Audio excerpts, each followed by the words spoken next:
Hi, and welcome. You're listening to the X22 Report. My name is Dave, and this is episode 542, and today's date is December 15th, 2014, and the title of this episode is False Flag in Australia to Put Boots on the Ground in Syria to Get Assad.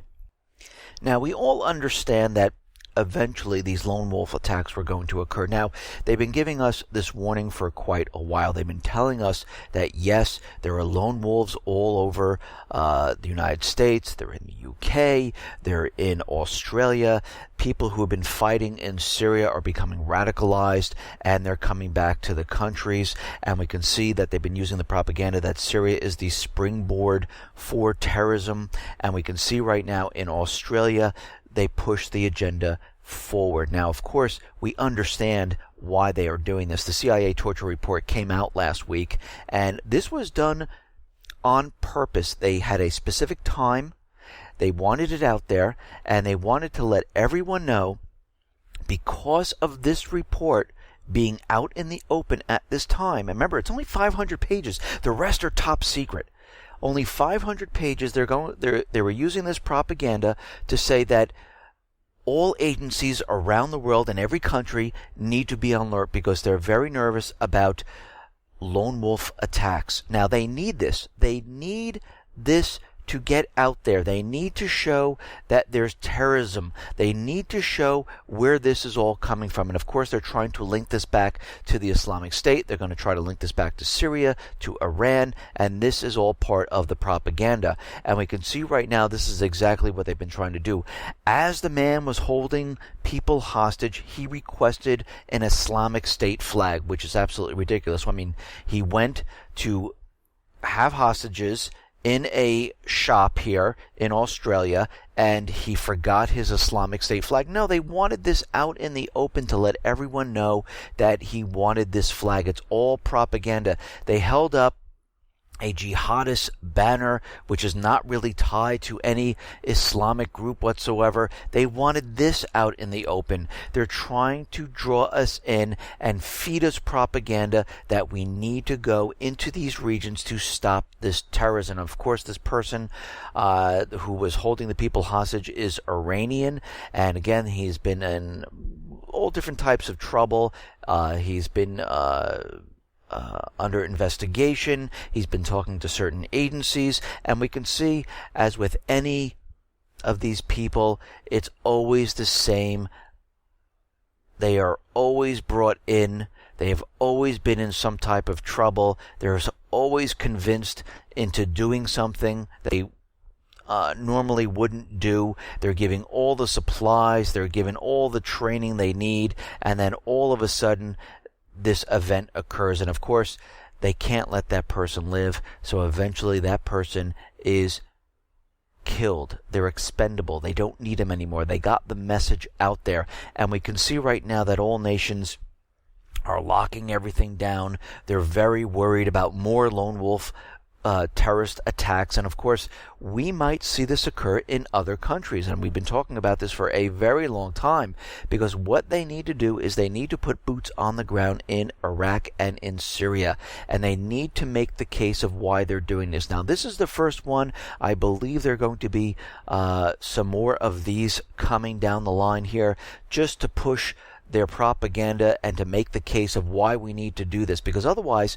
all these airstrikes and everything that's going on in Iraq and Syria is really not helping, because their main mission is to get into Syria and then eventually get Assad. And they know for a fact, once the military maneuvers inside Syria, Iran is going to come to their aid, because they have an alliance with Syria, and this is why they use this Iranian man, because they realize they need to demonize Iran. And we can see right now, it's all propaganda at this point. This has been done many, many times before to get the people to do something that they normally wouldn't do. And right now, most of the people are saying we do not want boots on the ground. We do not want to go to war in Iraq and Syria.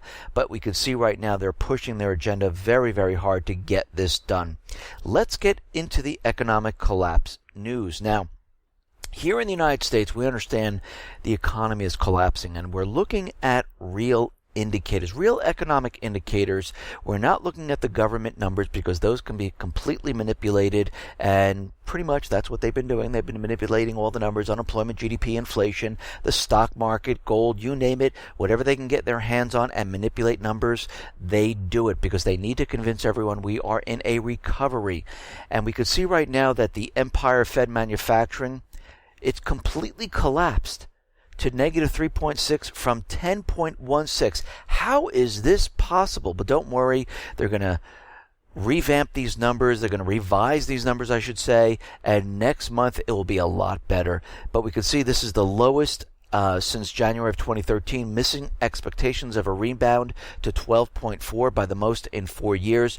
New orders plunged and unfilled orders utterly collapsed from negative 7.45 to negative 23.96. So we could see that's falling apart. Now, something doesn't make sense here, because they're telling us the industrial production surges most since May 2010. And they're saying it surged 1.3%, and when we look at this, they were expecting about 0.7%, so it was way over expectations. And then we look at what the factory output was, and it was pretty much motor vehicles. They're pushing autos out there, they're channel stuffing the lots once again, and they're pushing manufacturing as hard as they possibly can. And we can see all of this is being done by the subprime borrowers. You don't have to put any money down. You can get a car, and they're producing as many as they possibly can.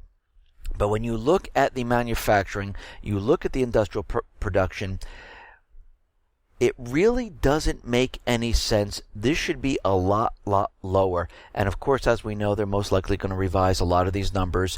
But when we look at this, we compare it to the Baltic Dry Index, which is pretty much the raw material that they need for manufacturing, and this is continually falling.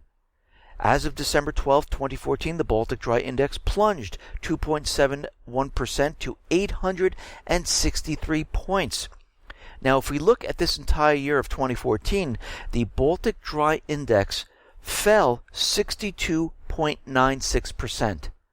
That is a huge drop, and we are in a recession/depression territory, because we have to remember, after the Great Depression of 2008, where did the Baltic Dry Index go? It went down to 647 points. It was at 11,793, and it dropped all the way down to 647, and we are at 863 points right now. How possibly are we in a recovery if the Baltic Dry Index is continually falling each week? This is what we've been tracking, and over the year of 2014, it has dropped almost 63%. Something is happening here. Who's lying? The Baltic Dry Index, where speculators really can't manipulate. You can't really manipulate the numbers because it's raw materials, or do you believe it's the manufacturing numbers, the unemployment numbers, the GDP numbers, the inflation numbers, the stock market, the gold, everything that the government can control? Well, if you ask me, it is all the government numbers. Those are manipulated. When we look at the Baltic Dry Index, we see that, yes, we're headed towards a major crash, and it's increasing every time, and every week we look at this. It's non-stop. Now, we understand in real estate, of course, they're trying to convince us that we are in a complete recovery with real estate, but we're seeing that no, we are not. Even the home builders are looking at the situation and they're saying, you know something? Maybe we're not in a recovery. The National Association of Home Builders says the home builder sentiment unexpectedly fell to 57 in December from 58. They don't understand. It was going up, and all of a sudden it fell out of nowhere. Well, I'm going to say right now, it's not out of nowhere. These numbers are completely manipulated, and this is truly has to be much lower, because you have to remember the Fed, the investment companies, the hedge funds, they were receiving free money from the Fed. Fed was pumping this money in for them to buy real estate in cash, hold on to it, drive the prices up. We don't care if you rent it or not, but do not sell. A lot of the banks were said, you know what? If someone is going to foreclose, don't act upon it. Just let them live there. I have a couple of friends who are living in their homes who are foreclosed, but the bank is not recognizing it. They're not coming after them. They haven't paid their mortgage. They're just letting them live in their homes. And the economists at this time thought that the home builder sentiment was going to rise to 59, but it fell to 57.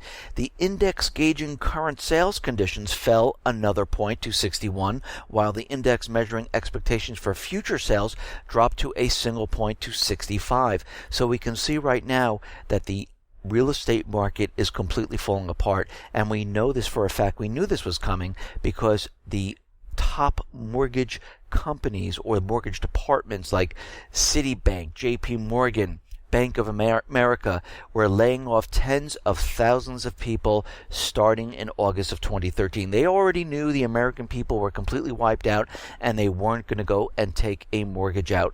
And this is why they were laying off all these people. And it's still continuing. People are still not taking out mortgages or refinancing at this point. And if we look at the global financial markets, we have just witnessed the worst week for global financial markets in 3 years. Dow's worst week in 3 years. Financials worst week in 2 months. Materials worst week since September 2011. VIX biggest week since September 2011. Gold best week in 6 months. Silver's last 2 weeks are best in 6 months. IG credits, worst week in 2 months. 10-year yields, best week since June 2012.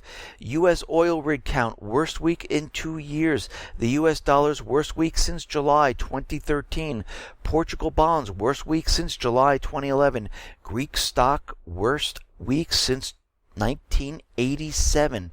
And we can see right now that the entire private Western Central Bank countries, they are completely declining. They're entering a recession/depression.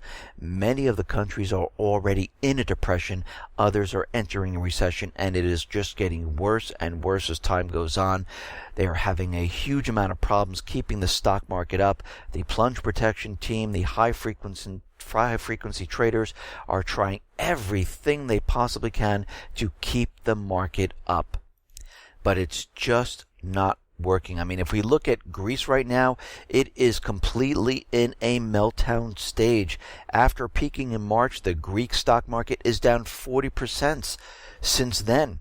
This includes a 20% implosion in just the past 3 trading days. So we can see right now those nations that were hardest hit are falling apart quicker than the others, and it's all catching up with each other, and it's going to spread. And this is why they're trying to provoke war. This is why they're trying to get into Iraq and Syria to put boots on the ground, because they know what's waiting on the other side, and that is China and Russia. And they know eventually they will be bringing us to war eventually. Now we see with the silver American Eagle, sales have risen to record highs for the second consecutive year. U.S. Mint sells out of Silver Eagles following tremendous demand. Strong investor demand lifting American Eagle silver bullion coin sales to a record for the second straight year. Silver bullion coin sales have reached 42.9 million coins so far this year, up from the previous record of 42.7 million coins last year, and this is coming from the U.S. Mint. And we can see right now that people are not selling. They're getting very nervous. They're looking at the worldwide economic picture, and they're saying, you know something, maybe we should start buying gold and silver. And of course, the central bankers, U.S. government, are not going to let anyone know that gold and silver is rising, and this is why they're using paper contracts to keep it pushed down. They're going to continually do this until the very, very end, until they can't control it anymore. And you'll know when this is, because gold will skyrocket by like $100 per ounce, then it will go up $150. There'll be no controlling it, and it'll just start rising very, very quickly. And this will be the indicator that they have lost complete control of the system. Now, it seems that there's another banker that has died, 50-year-old Belgian Gert Tack, a private banker from ING who managed portfolios for wealthy individuals, mysteriously died somehow, just like all the other bankers. And they tell us it's suicide and they were in an accident, but it's just strange how what are we up to, like 38 bankers or so at this point, that all these bankers are just mysteriously dying one after another. Now, as we know, the Senate did pass the Omnibus bill, and of course now those derivatives are insured by the taxpayers. And it seems like the central bankers have positioned themselves very, very well for this collapse. They've created the bail-in documents. Europe has it, Switzerland has it, Canada has it, United States, England. They are ready with the bail-ins where the people are going to bail out the banks from their accounts. And like I said, I only keep enough money in my account to pay my bills. Everything else is kept out of there. A lot of it is in gold and silver because I do not trust the system at this time. This is my personal opinion. And again, everyone should be taking precautions because you have to remember those people in Cyprus. They went to sleep on Friday, they woke up Saturday, and all of a sudden they couldn't get their money out of the banks. Now China, they have been making deals all around the world, bilateral trade agreements with a lot of countries. China, the Prime Minister of China and the President of Kazakhstan, they are set to sign as many as 30 cooperation agreements worth billions of dollars. The deal is worth about $10 billion. The Chinese premier also reportedly said that Kazakhstan is currently Beijing's second largest trade partner among the Commonwealth of Independent States. China is also the second largest trade partner and export market for Kazakhstan. Li added that China and Kazakhstan were connected by the Silk Road thousands of years ago and now by the Silk Road Economic Belt Initiative, which aims to revive the ancient road from China via Central Asia and Russia to Europe.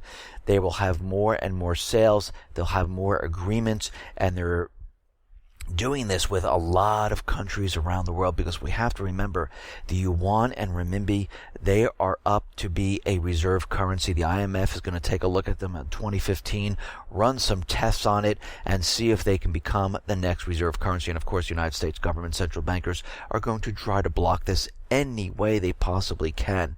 Now, China, as we know, they are moving away from the dollar. They're actually moving away from the treasuries. And this is coming from a Chinese official.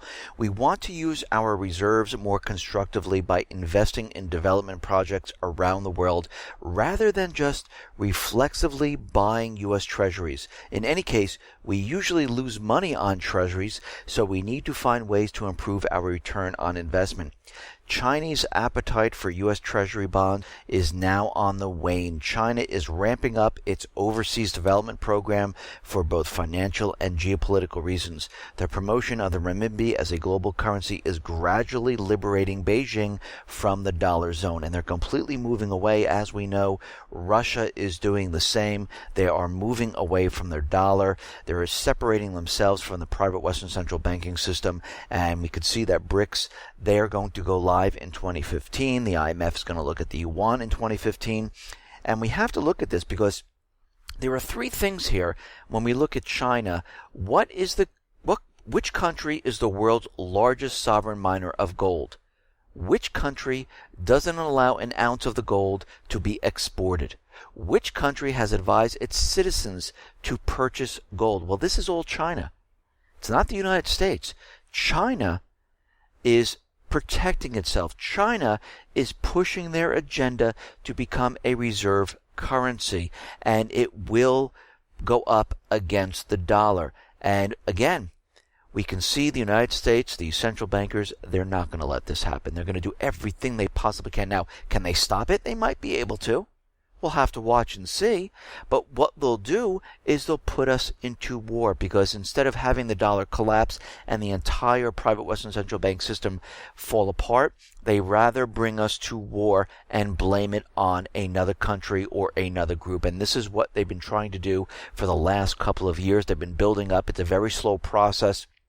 And they have to demonize certain nations to make everyone believe and understand why we are going to war. So, and if you look at their actions, forget about their words and their lies that they continually tell us. Look at their actions. They continually are telling us that Russia, China, North Korea, Iran, Syria, these are all enemies of the United States. They're using the Islamic State as their proxy army to maneuver into Syria. They're doing everything they possibly can. The United States government right now has troops in the Pacific, in Eastern Europe, in the Middle East, and in Africa, covering all bases because they know eventually they will start this war, and this will go hot, and it might even turn nuclear if they see it necessary. Now, as we know, the CIA torture report came out, and we're starting to see why it did come out, because they have to push their agenda of putting boots on the ground inside of Iraq and then eventually into Syria. UK is out there, and they are saying that their torture program involvement might be declassified in the U.S. first. And as we know, most of these countries were implicated in the CIA torture, helped in certain ways. The head of Washington-based foreign policy nonprofit claims that information in the CIA torture report indicating the United Kingdom's cooperation with the agency in the program will likely be declassified in U.S. first. The UK Freedom of Information Act simply does not apply to the British security agencies like MI6. Executive Director of National Security Counselor Kel McClanahan said. He noted that the CIA records are just as subject to the Freedom of Information Act as records of the Department of Agriculture. For that reason, it is likely that this information will ultimately be released here before it is released elsewhere, although we're still talking about years or decades from now. He said, and he added, that the records about UK's involvement not necessarily have to be released, but they have to be considered for release. And we can see right now a lot of these countries are going to try to keep their information back, and eventually it will get out, but it will be too late because most likely we will be in war at this time. Now, with Obamacare, we understand, and everyone who's been listening to me realizes that I am not for Obamacare whatsoever. I believe this is a tax on the people. This is not a benefit for the people. And like I said in the past, if it truly was for the people in Congress wouldn't have exempted themselves. They would have taken it on. The president would have been out there as our fearless leader, signing up for Obamacare right when it went live, but he didn't do this, and none of the other government officials did this, because guess what? They don't care about the people. Actually, they don't want what the people have because they know it's crap, and this is why they kept their own insurance. But what we're seeing is that the Affordable Care Act is really spelling the demise of free healthcare clinics across the country. Clinics across 28 states, almost a dozen in the past 2 years, have cited Obamacare as their reason for shutting their doors. Clinics aren't closing for lack of need. They simply can't find enough donors, since many who had been opening their wallets are now under the impression that since we have this universal coverage from Obamacare, there's no reason to have these free clinics and there's no reason to donate to them. But again, this is not universal coverage for every single person. What Obamacare or the Affordable Care Act gave us, it is taxes on the people.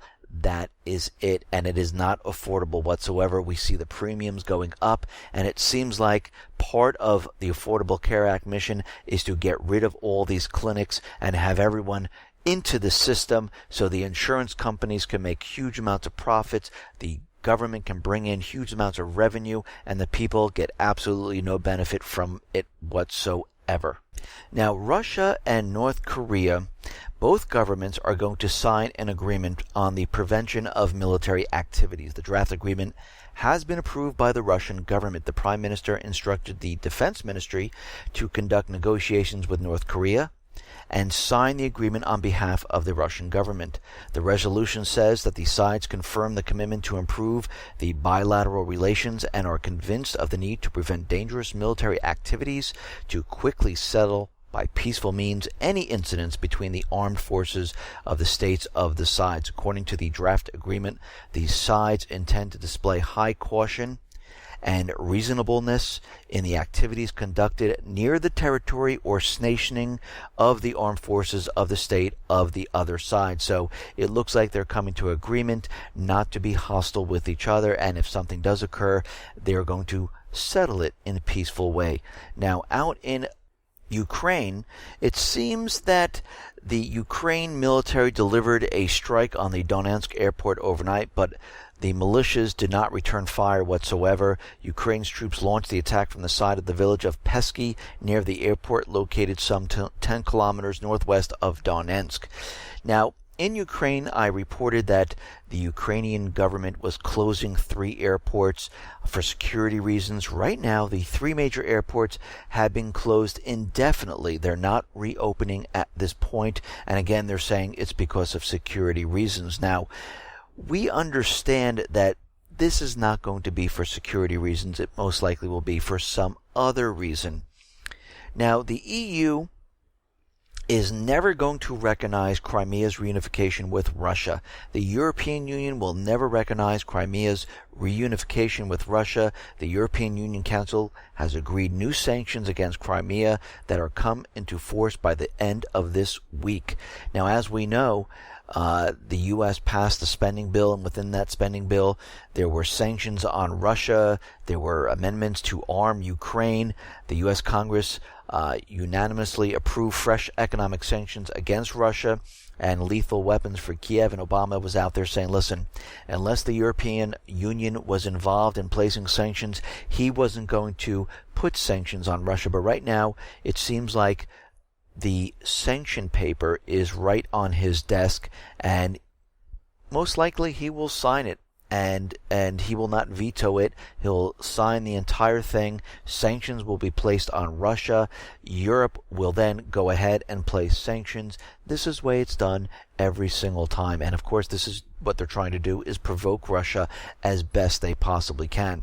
Now, Poroshenko was out there, and he's saying that the ceasefire allowed the Ukrainian military to reinforce their position in the eastern part of Ukraine. Poroshenko said the regime of silence helped to rearm and enhance troops and restore their combat readiness. Now, we understand and we all know this was done on purpose. They wanted the ceasefire. They used it to their advantage. They're reinforcing their troops, and they're going to continually do this because, as we see, the bill passed the House and the Senate, which allows the United States to give lethal weapons to Ukraine. They're using this to their advantage. They're training troops. They have the paid mercenaries now join the regular armed forces. So this way it looks like there are no paid mercenaries inside the country.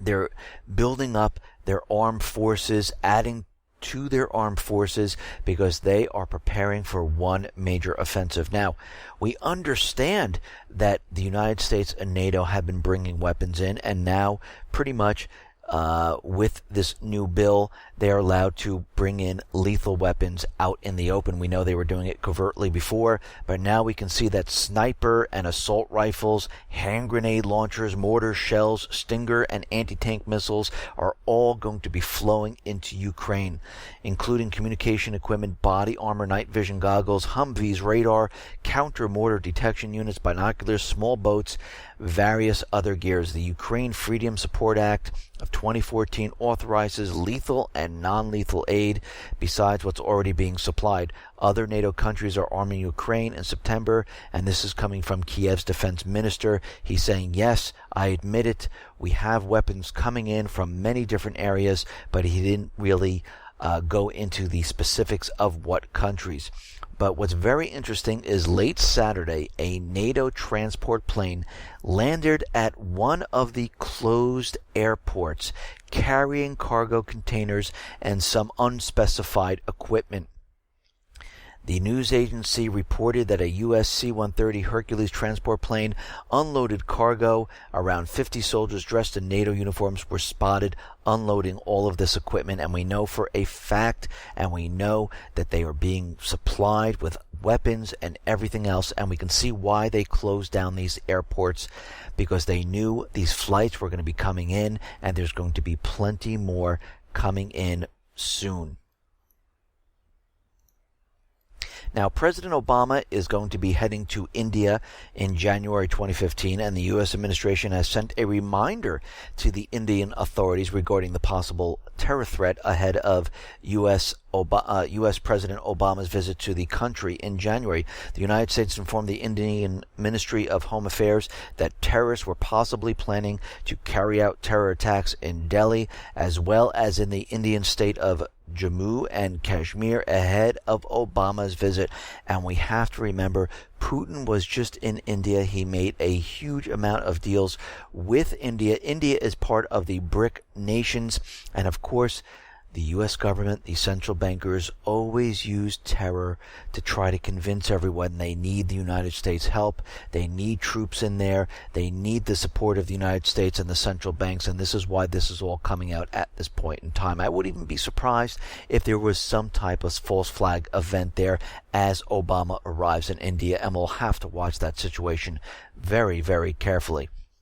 Now, out in the Middle East, we understand that things are really not going well for the U.S. government central bankers. The people are rising up in each one of these countries, and the situation is getting worse and worse and worse. Libya's eastern oil export port, the country's biggest, has been shut due to fighting nearby between forces representing the country's competing governments. Now, we understand that once the people take over the oil and they start selling it, not using the dollar, this is when the central bankers are going to make their move. They've already been changing the payment system because they realize their next attack is the oil system, or the oil ports.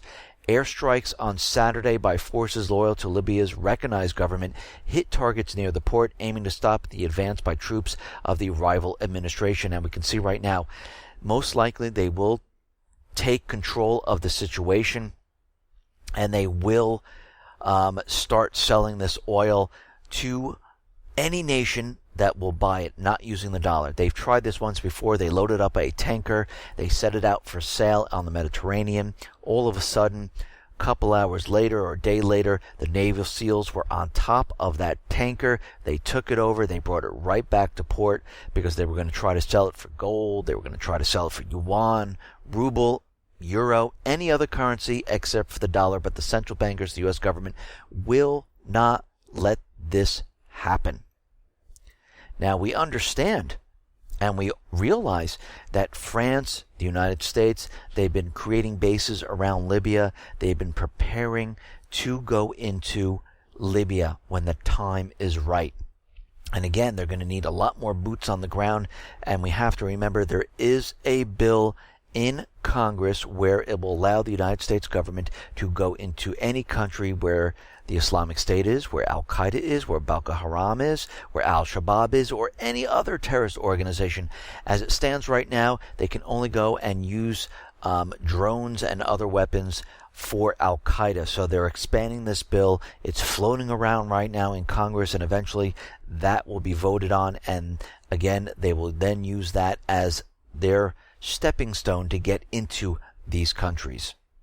Now, the United States has been preparing, and they are having military exercises out in the North African region. And of course, they're going to try to get into Libya. They're going to try to get into Yemen. They're going to try to get into Lebanon. And they're preparing right now. Officials said the military and State Department conducted a series of drills to ensure rapid response to any Al-Qaeda/Islamic State attack on U.S. facilities in North Africa, Libya. The general said several so-called fast teams from the Marines and Special Operations Command were on alert in NATO facilities in southern Europe as well as Djibouti. Rodriguez said the rapid response teams were alerted 3 times based on warnings of an attack in Libya. He also said U.S. embassies in Libya, South Sudan, and Tunisia were reinforced with additional Marines. So you can see right now they are prepping, they are training. Eventually what's going to happen is these forces will be going into these countries. Boots will be placed on the ground in Iraq for the attack into Syria. We can see how this is all starting to build up. Now, China is out there, and they're saying that they would like to join in and help Iraq defeat the Islamic State. They have made an offer to help Iraq fight the Islamic State.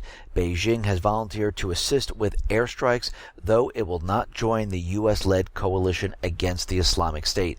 China has been fighting terrorism and has been providing support and assistance to Iraq, including the Kurdish region, in our own way, and will continue to do so within the best of our capabilities, Hong said. China is the biggest foreign investor in Iraq's oil industry and will lose billions if the Islamic State manages to take over the country's oil fields. So it looks like they are getting involved right now. They want nothing to do with the United States. Same thing with Iraq. And of course, the United States wants nothing to do with China or Iran or Syria, because eventually they will be the people the United States government and the central bankers will be going to war with, and this is why they haven't invited them into the coalition fight. And we have to remember, in a lot of these countries, it is the people rising up who want their countries back. In Iraq, they have a different situation where the people are rising up, but they also have the Islamic State causing chaos in the region and maneuvering their forces between Iraq and Syria, because this is part of the proxy army of Israel, United States, UK, and other Arab nations, because their main mission is not Iraq. Their main mission is Syria. They're going to use Iraq as base of operation, and they will maneuver right into Syria from that point. Now, we understand that Sony was cyber attacked, and they've been hit, and of course they came out and they said it was North Korea. They're the ones who did it, and it proved that no, it was not North Korea, and of course North Korea denied any type of attack on Sony. And we see that it is the Guardians of Peace. These are the cyber attackers who brought Sony Pictures Entertainment Network down. Now, of course, as we can see, who are the Guardians of Peace? Well, they are preparing a Christmas gift. The gift will be larger quantities of data, and it'll be more interesting. The gift will surely give you much more pleasure and put Sony Pictures into the worst state. Now, this is all being done for a specific reason. We have to remember that they have CISPA or CISA still pending in the Senate. They want that passed. They want companies to give their information, which is the personal information of people, over to the government. They want the sharing of information. They want to use CISA or CISPA to control the internet. They want to use it to make sure they bring all this information into their social profiles of each person, so they know what's going on throughout the internet. Right now they're kept in the dark, and this is why they had agreements with a lot of the companies where they had back doors to get this information. But right now it seems that they want them to freely give them the information, and the companies will not be held liable. And this is why we see a lot of these attacks occurring at this time. As soon as they introduced CISPA or CISA, we saw the attacks on the rise. We saw it hit Neiman Marcus. We saw it hit Target. We saw it hit Home Depot. There is a specific agenda behind all of this. Now, out in Australia, we understand there was a false flag event, and we saw that people were held inside the Lindt chocolate shop, and it was a extremist who was in there. He had a headband on, and the hostages were holding up a banner that said, "Al Qaeda has a message. There is no God but Allah." And of course, this flag really is an emblem of the Jabhat al-Nusra. The group was formed to fight the Syrian government. The flag includes Muslim creed called Shahada, written in Arabic. The Shahada states, "There is no God but Allah," and as meaning to all Muslims. And the Jabhat al-Nusra has been linked with Al-Qaeda, and we have to remember who Al-Qaeda is.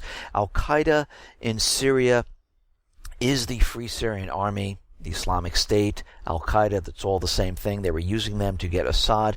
Al-Qaeda is also being used in Iraq, Lebanon, Libya, and Yemen. It is the people who are rising up, and these are the people that they call Al-Qaeda, the terrorists, because the bill that became law allows the U.S. government to use drone attacks against Al-Qaeda, and this is why they've been calling them this. It's almost the same that has been going on in Ukraine. Those people who are against the puppet government, the U.S. puppet government that they installed, they are then called terrorists. The same thing happened in the Middle East, and we can see why they've been using Al-Qaeda on both sides, and they got into trouble because people were out there saying, "Why are you funding Al-Qaeda in Syria if we're fighting them in other countries?" And they say, "Oh, no, we're not funding Al-Qaeda, we're funding the moderates." Well, it's all one and the same, and they use this name in all different areas. And we can see right now that this person who was in the cafe was a Muslim. He's from Iran, and he has been in quite a bit of trouble with the law. And during this whole time period, the U.S. consulate in Australia was evacuated just in case. We also saw that the airspace, all flights were diverted just for this hostage situation. They really went overboard on this entire thing. And And it came out during this whole entire thing that the gunman, where did he get a gun? If this is a country that pretty much has a very strict rule on guns, I guess it's not working because somebody got it. It would have been very nice if people actually had weapons inside the shop. Maybe this wouldn't have gone any further than it had. And of course, we all know this was a false flag event. This person was put up for it. He was manipulated into doing this. He called himself the brother, and this is considered a lone wolf fanatic. Police claim to know the identity of the gunman who calls himself the brother. He is seen wearing the religious headband, also possessed the generic flag, and Australia was singled out as a location for the lone wolf attack, just like the United States is, just like the UK is, and a lot of countries in Europe. And we're going to see this spread as time goes on. But let's go down the timeline of exactly what happened. 9:30 p.m. Gunman wearing headband covered in Arabic writing "Storms Lint Cafe." 10:09 a.m. First images released showing hostages inside cafe with hands in the air in surrender. 10:15 a.m. Two female hostages hold black Islamic flag containing Arabic writing against cafe window.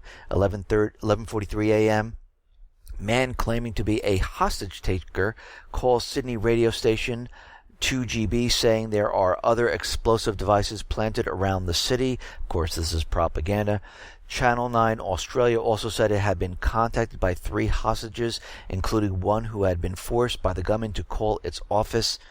Meanwhile, 10 News report they received a video in which hostage relays the gunman's demands. 11:49 a.m. Reports from the scene say police tactical assault team has entered building with gas masks and shotguns. 3:37 p.m. 3 male hostages escape cafe. One through a fire exit on Phillip Street, and 2 others from the front door before running to safety behind armed police. 3:50. Police Deputy Commissioner Catherine Byrne confirms negotiators have spoken with the gunman. 5 p.m. 2 female lint workers, including barista Ellie Chen, ran out of the fire exit at the back of the cafe in Martin Place into arms of anti-terrorist police at the entrance of adjacent hotel in Elizabeth Street. 7 p.m. Journalist Chris Reason, who has a direct line of sight into the cafe from the 7 Network newsroom directly opposite, says the gunman flew into a rage when he realized some of the captives had escaped. 8 p.m. Food and water seen being delivered to the hostages from the cafe's back kitchen. The lights in the cafe go out as a siege remains unresolved at the time, and then all of a sudden the Australian military police decided to go in with flashbang. Everything was in chaos, and basically the gunman was shot down because they didn't need him anymore. And during this whole time period, the gunman asked for the Islamic State flag. Very odd. Why wouldn't he bring one in there? Why did he request it? Well, this is pure propaganda to make everyone understand that this is all part of the same thing, all part of the lone wolf, and they're trying to play into this as best they possibly can. Now, the gunman is identified as an Iran-born, self-described cleric. His name is Man Haran Monis. The entire false flag is complete. They have a man from Iran. He wanted the Islamic State flag. He's a lone wolf actor. He's taken hostages, and he died. It is completely done, but we have to look at this a little bit closely. The outspoken cleric of Iranian government was interviewed by Australian media in 2001, loved Western society, and as predicted, the suspect amid the Sydney siege has long been on the radar of Australian law enforcement, as well as frequent visitor to Australia's court system. Before that, however, he came to Australia as a political refugee, an opponent of what he called the Iranian regime, and was even interviewed by Australia's ABC network in 2001 as part of an ongoing anti-Iranian propaganda campaign. It has been revealed that the longtime agitator alias Man Haran Monis, as also known as Mantegi, I'm going to try to pronounce his last name here, Borazirdi, was the suspect amid the so-called Sydney siege. hostage crisis. He claimed to be a Shia religious leader and is often seen in press photos dressed as one. A self-styled Muslim cleric has been sentenced to 300 hours of community service for penning grossly offensive letters to families of soldiers killed in Afghanistan. He was also brought up on charges for aiding and abetting this so-called murder of his man harassed his girlfriend, but he was granted bail on the murder charges. So this person was a perfect person to use in this type of thing. I wonder what they promised him, that all charges and everything against you would be removed if you just did this one thing for us. He might have even been told it was a training exercise for all he knows, just like we saw in many other instances. Now, what's very interesting about all this is that there was drills going on a year and a couple months before this. We had a year ago where they were practicing the same type of thing, where they were looking for hostages. We had it during the G20 summit where soldiers tested by stage terrorism and hostage situations ahead of the G20, pretty much in the same area and the same type of thing going on that we saw today. And we can see that this really does happen over and over and over again, that we see them having drills, practicing for this. We saw this in Sandy Hook. That was a false flag. There was a drill going on in the Boston bombing, and now we see it in Australia. And right now here in the United States, we see that former acting CIA Director Mike Morrell gave an ominous warning on CBS Monday morning, claiming that the United States would see an attack on the homeland sometime over the next year or even sooner. And like I said, we're going to see a lot of these lone wolf attacks because they have to build the propaganda. They need to get into Iraq. They need to put boots on the ground. They need to make their case. And this is why they're doing this and pushing the propaganda as hard as they possibly can. Listen, everyone, thanks a lot for listening. Be well, be safe, and especially be prepared. Thanks a lot.